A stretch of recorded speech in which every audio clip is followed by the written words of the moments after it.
C'est maintenant l'heure de faire le point avec le député Matane-Matapédia, Pascal Bérubé. Bonjour, Monsieur Bérubé.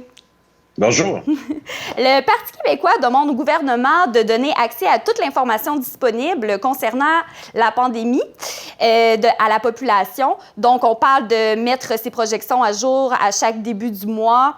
On parle de rendre disponibles les données réclamées par les experts et d'indiquer pour chaque région administrative le nombre de tests de dépistage effectués. Oui, la clé pour la population, puis surtout pour son adhésion aux mesures qui sont proposées, puis aux comportements qui sont visés, c'est l'information. Et il me semble, depuis le début de la crise, qu'on devrait donner davantage d'informations sur, par exemple, les projections. On avait donné des projections pour le mois d'avril. Pourquoi on ne le fait pas pour le mois de mai, pour le mois de juin? Ces données-là existent. Qu'on donne toutes les informations, par exemple, sur le nombre de tests pour chacune des régions, parce qu'il y a un objectif qui a été fixé par le gouvernement du Québec. Vous savez que c'est toujours difficile au départ d'obtenir l'information parce qu'on n'avait pas le nombre de cas par MRC au début. Il a fallu le demander, puis on l'a eu. Alors, tout ça est important, mais la plus fondamentale des informations, selon moi, qui devrait être disponible, c'est que le directeur de la santé publique puisse dire, pour chacune des décisions du gouvernement du Québec, parce que je veux préciser que c'est lui qui prend les décisions, oui, avec des propositions, des recommandations de la santé publique, mais ultimement, c'est le premier ministre qui tranche. Pour chacune des mesures, le retour au travail des 60 ans et plus, les barrages routiers, l'ouverture des secteurs d'activité, moi, j'aimerais savoir, est-ce que le directeur de la santé publique est totalement en accord, partiellement en accord ou totalement en désaccord, et qu'il puisse nous le dire à nous. Et oui, pourquoi? Alors là, on pourrait comprendre que parfois, c'est des décisions politiques et parfois, c'est des décisions de la santé publique. Il me semble que ça serait pertinent. Oui, effectivement. Puis, pour le mois d'avril, les projections à jour à chaque début du mois que vous parlez, pour le mois d'avril, je sais que ça a beaucoup rassuré la population, donc ça serait bien de le refaire pour le mois de mai. Ben oui, puis on nous a présenté des courbes, hein? Des courbes avec lesquelles travaille le gouvernement, ce qui donne une idée, par exemple, à quel moment on va atteindre le pic, le nombre de cas estimés, le nombre de décès, malheureusement, aussi. Et cet exercice-là a été fait il y a quelques semaines. C'est comme si ça faisait très longtemps, mais on ne l'a pas fait pour le mois de mai. Et c'est déjà bien entamé. Alors, on demande à nouveau qu'on puisse faire cette présentation-là au public parce que, vous savez, ultimement, le directeur de la santé publique, ce n'est pas un conseiller privé du premier ministre. Sa responsabilité, c'est à l'égard des Québécois et qu'on donne ces informations. Dans plusieurs pays du monde, on en donne bien davantage, y compris aux chercheurs qui font des validations. Et je crois que ça serait hautement pertinent. Donc, les gens veulent plus de transparence. Oui. Et il faut faire confiance à la population. Je préfère qu'on donne davantage d'informations provenant de la santé publique et du gouvernement du Québec que de voir mes concitoyens se tourner vers des sources d'informations alternatives qui ne vont pas bien les renseigner. Oui, même si c'est négatif, c'est toujours mieux d'être au courant.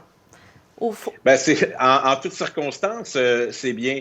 Alors, pour l'instant, j'ai l'impression qu'on nous donne de l'information parcellaire, puis c'est dur de s'y retrouver. Et parfois, dans la même semaine, on a des contradictions. En début de semaine, le premier ministre disait, pour les 60 ans à 69 ans, c'est comme les 70 ans et plus. On ne vous invite pas à retourner sur le marché du travail. Et là, quelques jours après, on leur dit oui, notamment dans les services de garde. Ensuite, la semaine dernière, on dit, bien là, le tourisme, cette année, ça va être difficile compte tenu des règles d'éloignement, de distanciation et le reste, et des barrages routiers. Puis en même temps, on nous dit qu'on aura une saison touristique et on ne fait pas d'annonce ni en hôtellerie, ni en restauration, ni en promotion touristique. On nous dit que ça va être fait beaucoup plus tard. Alors, le gouvernement devrait s'assurer que ces messages soient clairs pour tout le monde. Ça serait très important si on veut conserver l'adhésion du public. Oui. Être plus cohérent dans sa communication aussi. Le 18 mai prochain, c'est la réouverture de la région de l'Est du Québec. Ça ne fait pas l'unanimité. On a vu qu'il y a une pétition qui circule présentement demandant que le barrage à la Pocatière reste fermé jusqu'en juin.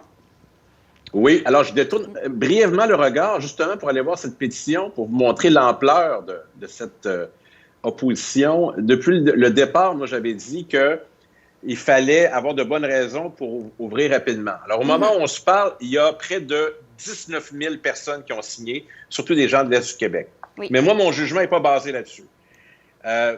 On est nombreux à avoir demandé qu'on nous explique pourquoi il fallait ouvrir le barrage le 18 mai prochain. Le gouvernement nous a dit c'est la santé publique. Moi, je me permets de croire que c'est un peu une décision politique aussi. Il faut le justifier. Et moi, je ne veux pas condamner les gens de notre population qui s'inquiètent. Puis en même temps, je comprends ceux qui ont de la famille chez nous, qui ont des résidences secondaires, de vouloir venir. Je comprends tout ça. Ce que je dis toutefois, c'est que si on avait l'impression que la situation était sous contrôle à Montréal, je pense que ça éliminerait beaucoup des inquiétudes qu'on a.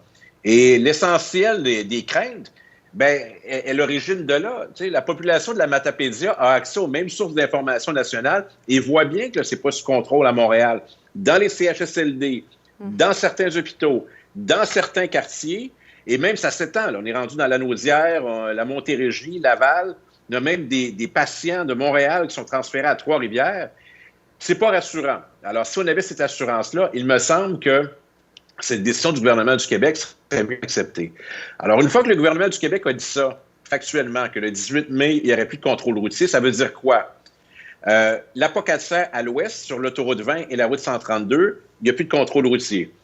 Pour la Matapédia, ça veut dire au sud, entre Sainte-Florence et Routierville, donc c'est la limite du Bas-Saint-Laurent administratif, c'est levé aussi. Et la même chose à Léméchin, à l'est de la Matanie, qui est la frontière, disons, administrative avec la Gaspésie, ça va être levé aussi. Donc, il n'y aura pas de contrôle. Les gens vont pouvoir venir sans problème. Mais pour la population locale, le problème, c'est pas de sortir, on peut rentrer aussi. C'est pour les gens qui n'ont pas de résidence permanente qui, là, vont être autorisés à venir. Et c'est là qu'on se met davantage à risque, c'est sûr. La crainte vient de que les gens de l'Ouest viennent à l'Est, parce qu'à l'Ouest, c'est surtout là la contamination, finalement. C'est une zone très chaude, c'est le moins qu'on puisse dire. Alors, il faut comprendre ça. Et c'est pour ça aussi que c'est important de connaître les motivations du gouvernement du Québec. Moi, si le directeur de la santé publique, il disait « c'est ma décision à 100%, je suis prêt à signer que c'est ma décision », puis ils l'ont appliquée, ça réglerait l'affaire. Mais moi, je n'ai pas cette assurance-là. Est-ce que c'est les intérêts commerciaux? Est-ce que c'est le gouvernement du Québec qui est pressé de passer à autre chose? Je ne le sais pas. Mais ces questions-là, je ne suis pas le seul à me les poser. Et je comprends très bien qu'il y a des gens qui ont de l'impatience, qui aimeraient retrouver leurs proches qui habitent à l'extérieur. Alors, moi, c'est pas moi qui réouvre le dossier des barrages routiers. Je me suis exprimé. C'est moi qui est allé le plus loin avec ça. Puis on a au moins obtenu qu'on ne soit pas dans les premiers barrages ouverts. On est les derniers. Donc, ça a valu la peine de parler. Pour la suite, je sais que les élus municipaux sont en train de réfléchir à cette question-là. Est-ce qu'ils devraient modifier la date? Soyez assurés que je suis ça de très près. Oui, ça a eu une influence, selon moi, que vous en parlez beaucoup, puisqu'on est les derniers à ouvrir les barrières.